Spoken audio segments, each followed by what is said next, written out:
All right, here we are going to look at shoulder bridges on the reformer. So one thing to keep in mind is the resistance that you're using when doing your shoulder bridges.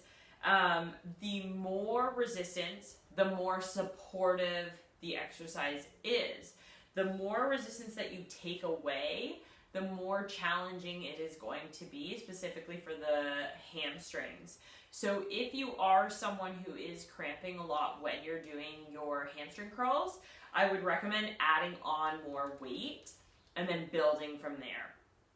The other thing that we can commonly see in a shoulder bridge is the knees falling out to the sides. So when the person lifts up, their knees open versus staying in line. So a nice easy fix is just placing a ball between the knees. So we're just going to start with a couple of pelvic curls. So we're going to tuck the tailbone, roll through the spine, coming up onto the back of the shoulders. Inhale, take a nice deep breath, and then roll through the spine to come back down. And then again, tuck the tailbone, fire the glutes, roll through the spine, and then exhale as you roll through the spine to come back down.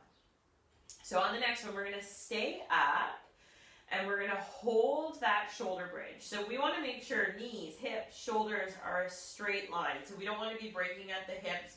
We want to keep the hips elevated.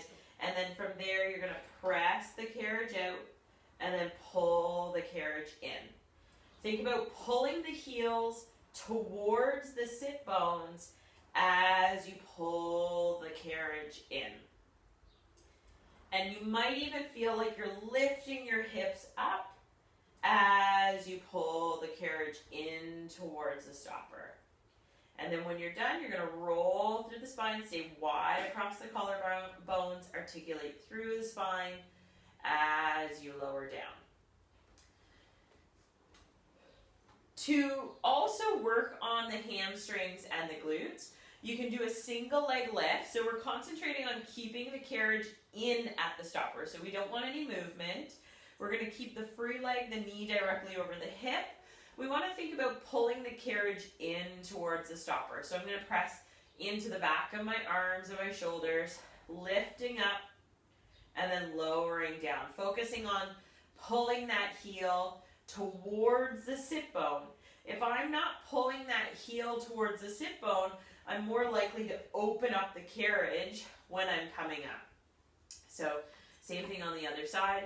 Knee is directly over the hip. I could also have the leg extended in a straight position. I'm pulling the heel towards the sit bone as I lift the hips and then lower down. I want to try and keep the hip bones nice and level. Exhale to come up. Inhale to